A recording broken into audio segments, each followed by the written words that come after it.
حضرت انس بن مالک رضی اللہ تعالی آپ فرماتے ہیں مجھے وہ دن بھولتا ہی نہیں، میں بھلا سکتا ہی نہیں جس دن میرے نبی پاک مکے سے ہجرت کر کے مدینہ طیبہ تشریف لائے۔ حضور اس دن کیا ہوا تھا؟ تو حضرت انس بن مالک فرماتے ہیں ساری بیویاں چھتوں پہ چڑھ گئیں، ساری عورتیں اپنے اپنے کام میں مصروف ہوتی ہیں، کوئی کسی وجہ سے چھت پہ چڑھ جائے تو چڑھ جائے، ساری کٹھی تب بھی چڑھتی ہیں جب گلی میں کچھ اور ہو، جب کوئی انوکھی بات ہو۔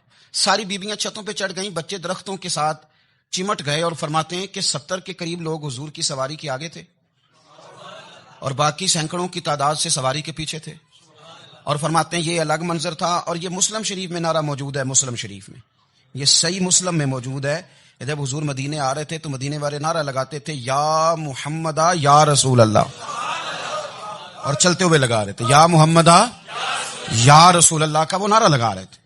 اور پھر حضرت انس بن مالک فرماتے ہیں یہ دو منظر یہ تھے، ایک تیسرا منظر بھی تھا۔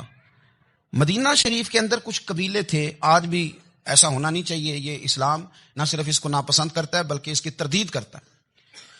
چھوٹی برادری بڑی برادری آج بھی تقسیم ہے، نہیں ہونی چاہیے۔ عرب کے اندر بھی تقسیم تھی، کچھ قبیلوں کو چھوٹا جانتے تھے، کچھ کو بڑا جانتے تھے۔ ایک قبیلہ تھا بڑا قبیلہ، بنو نجار کا، چودھریوں کا قبیلہ، سیٹھوں نوابوں کا قبیلہ، بڑے لوگوں کا قبیلہ۔ اس قبیلے کی بیٹیاں ایک کونے میں دف لے کے بیٹھ گئی۔ نبی پاک صلی اللہ تعالی علیہ وآلہ وسلم کے غلاموں بات کو سمجھے۔ ایک منظر یہ کہ عورتیں چھتوں پہ، آج ہم منع کریں گے کیونکہ یہ پردے کی آیتیں نازل ہونے سے پہلے کی بات ہے، اب آیتیں آ گئیں، اب ہم یہ اجازت نہیں دیتے۔ عورتیں چھتوں پہ چڑھ گئیں، مرد گلیوں میں نعرے لگانے لگے، اور بنو نجار قبیلے کی بیٹیاں چھوٹی بچیاں وہ ایک کونے میں دف لے کے بیٹھ گئیں اور وہ پڑھنے لگیں طلع البدر علینا۔ اب تو میلاد غریبوں میں رہ گیا ہے، ہمارے یہاں فیشن ہو گیا ہے، جب حالات خراب ہوتے ہیں تو لوگ برکت کے لیے میلاد کراتے ہیں، اور جب امیر ہو جاتے ہیں پھر انہیں میلاد کے جائز ہونے کی دلیل ہی کوئی نہیں ملتی، پھر وہ یہ فیشن ہے۔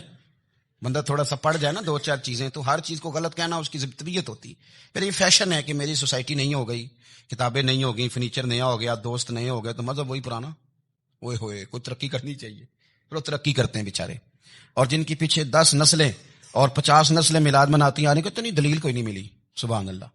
جن کی دادی وضو کر کے کھیر پکاتی تھی 11ویں کی، جب امیر ہو جاتے ہیں تو انہیں 11ویں پکانے کی دلیل ہی نہیں ملتی۔ اب آپ امیر ہو گئے میرے بھائی، آپ کا فیشن ہے، یہ طبیعت کا حصہ ہے۔ آپ چاہتے ہیں کہ میں وہ کام کروں جو درویش لوگ سادے لوگ نہیں کرتے، تم اپنے معاملات کو بچانے کے لیے نعرے لگاؤ تو تمہارے پاس ساری دلیلیں ہیں، لیکن یہ تمہارا نصیبہ ہے کہ تم جھوٹوں کے نعرے لگاتے ہو، لیکن یہ غریبوں کا نصیبہ ہے کہ میلاد والے رسول کا نعرہ لگا۔